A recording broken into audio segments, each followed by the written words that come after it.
Hey, I'm glad you both could make it. I've checked out the film Followed, and you two make a great duo in this film. So congratulations. I Thank you agree. very Thank much. you. It's all Sam, really. So tell me what initially attracted for either of you to do a horror film like Followed. I mean, horror movies are one of those things where it's like you never quite, I never really quite understand how it happens. You're always kind of curious what it's like. So when I had the opportunity to audition, I was like, yeah, why wouldn't I? And then to know that the story was sort of loosely inspired by the Hotel Cecil in LA, which I had read a lot about and thought was a super interesting story and was pretty spooky. I was like, yeah, this seems like a really fun project to be a part of. And then, I got lucky enough to be cast in it, and I was like, yeah, of course, I get to be the lead in a movie. Yeah, I'm gonna do that. So, Yeah, so I've weirdly done a lot of horror movies. I guess I have a face for death. I don't know I don't know how that became a thing. I did one in St. Louis when I was in college, and then I moved to LA, and they kind of just kept coming. I think they're a super lovely place to start in your career because you get more character to work with than another early start actor, like less credits. You usually get less lines. Whereas in horror movies, often they're open to new talent, which is really fun. And so yeah, I've been in several, and I think the more I do, the more I kind of fall in love with the genre. At first, I was kind of hesitant because I wasn't a huge horror person, but now I really buy in. And when I see a good horror movie, I'm like, that's the thing. That's the thing. Whatever they just did, that's it. And so now I'm a big fan too. So the ball keeps rolling. yeah, it's amazing how being in a horror movie makes you love horror movies so much more. It's definitely done that for me. Wow. Talk about developing your characters, because I know for Matthew, he has to develop this sort of like this YouTube personality, ghost hunter. And then for Sam, she has to develop a character that's sort of like behind the scenes. Could you talk about how you two approach your characters? Yeah, I mean, for me, it was pretty simple because I was cast in this movie right around the time that YouTube influencers were becoming really big, which is part of the reason that the movie was written. And so I looked at influencers like PewDiePie and Logan Paul and just saw how they conducted themselves, saw how they communicated with their fans. And what was really great about this movie is that, like, we're kind of pointing a slightly critical finger at those guys. So that was like, not only did I get to play the part, but I also kind of got to make fun of the part a little bit too, which is really fun. So it was really exciting to jump right in. I also was signed on to this movie before the script was finished. They were still in the process of writing it, so I really got to. I saw multiple versions of it, so I got to see how the character of Mike changed over time, which was really fun and special and abnormal for most actors to get to see that. So it felt like I didn't have to put that much work in because it happened so naturally over time. And I didn't have to put as much work in because Matthew was already cast, and I knew all I had to do was show up. Actually, I think almost everyone was cast by the time I got to audition. So I got to actually audition with them at the callback, which made a huge difference in establishing the dynamics, right? Because it was very easy to see where everyone's place was in the scale, like what everyone represented.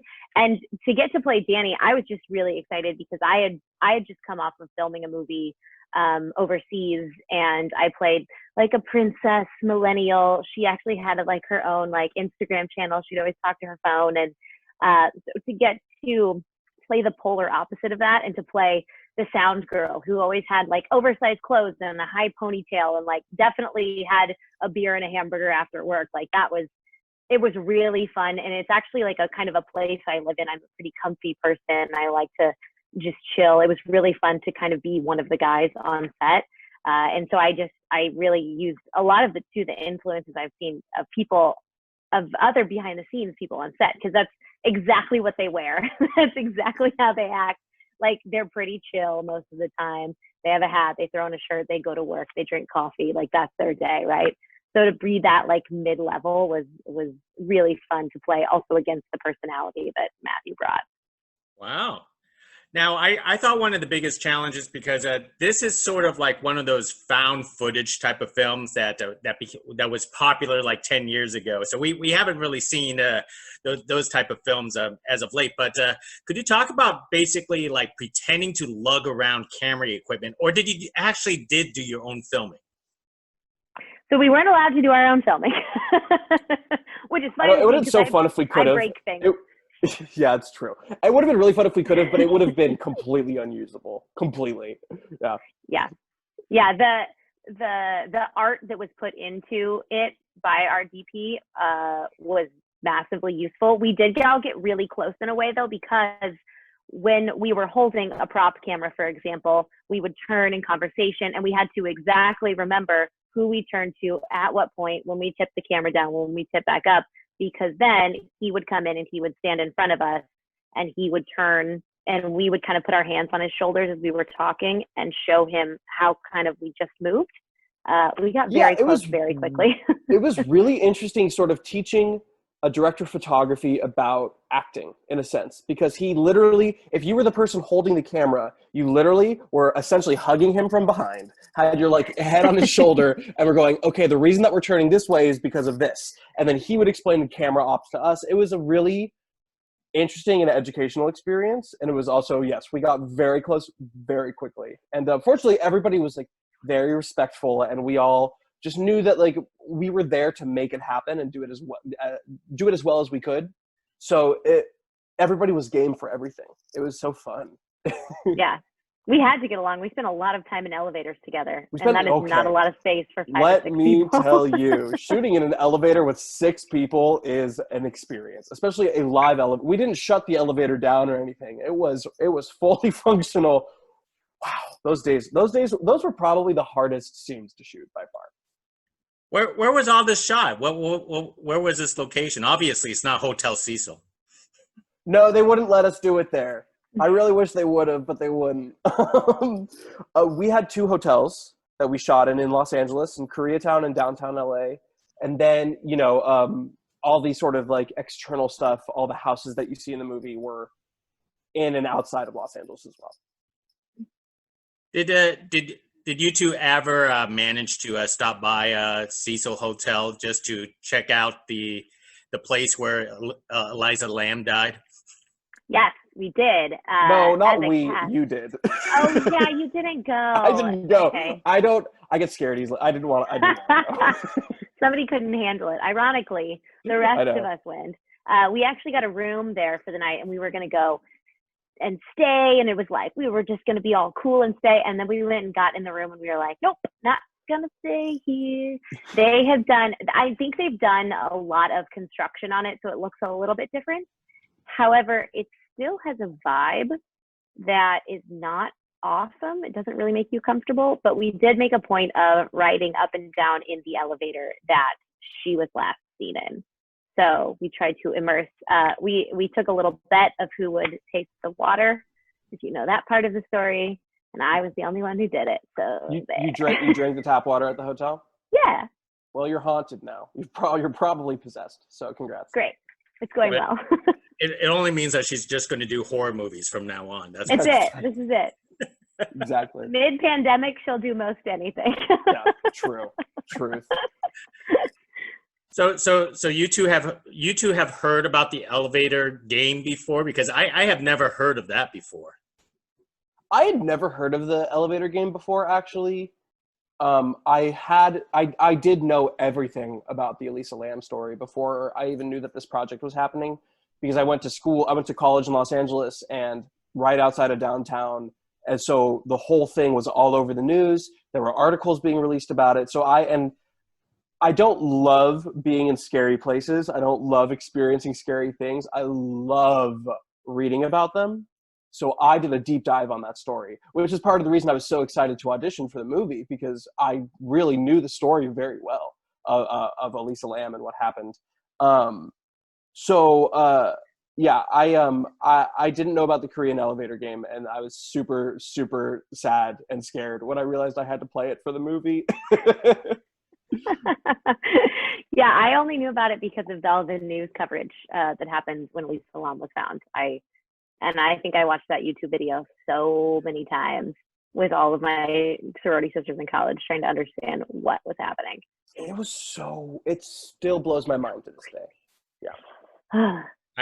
I'm actually surprised for you, Sam, that you watch it so many times. I think I'm starting to understand why you go towards these horror films, and Matthew kind of like go in the other direction. So. The other direction. Let me tell you, I it's think really I just fun want to playing. understand. It's really fun playing somebody who is kind of the opposite of you, because my character Mike loves that stuff, and it doesn't affect him, and he can stare at gore. So it's like that was sort of my opportunity to be like, Matthew, you have to force yourself to deal with these fears, and you are going to do it, and you're going to commit. And it forces you to get out of your comfort zone a little bit. And then once the movie was done, I very happily went back into my comfort zone. Excellent. And then for you two, creatively, we're in a weird time like what we are actually witnessing right now. How are you two staying creative and active today? Yeah, I run a side project called One Broke Actress. That is a site and a podcast that's a reference for actors to learn from me and mistakes I've made and lessons I'm learning, and from other actors. We do interviews and blog posts, and it's just a constant stream of content for actors. So that is something that keeps me really busy and creative. I feel really happily in a groove when I'm surrounded by actors. So I've really missed that in this time. I do have an acting class I work with every Friday. So I read scripts every week and work on something every week, no matter what. So yeah, just keeping my toe in the pond, and then also like disconnecting a little, turning off the phone, going for a lot of walks, kind of enjoying not having FOMO of filming things has been really a relief, and kind of opened up some creativity I forgot that I had.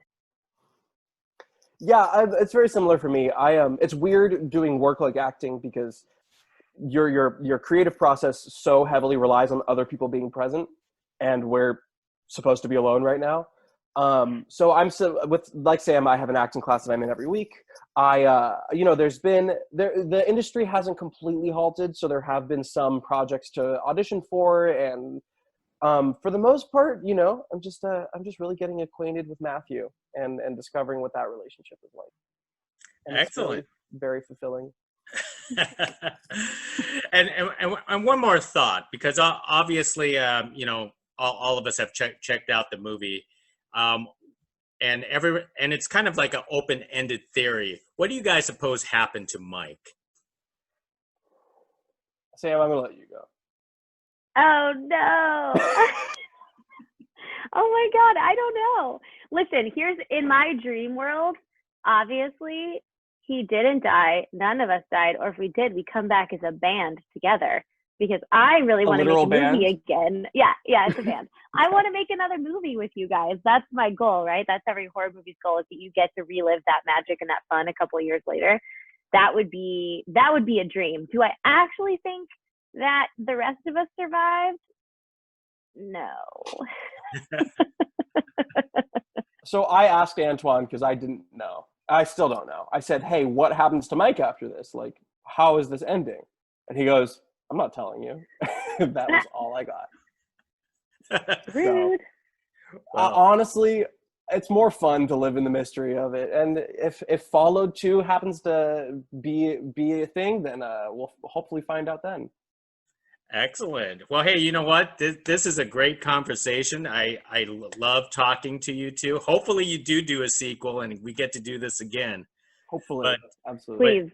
But obviously our times is up, and it's time to leave. And this is going to be like a horror movie where we're all online and we're all going to disappear. Well, thank you very much for having us. Really appreciate it. So, hey, thank you. And next time. Bye now. Yeah, likewise. Bye.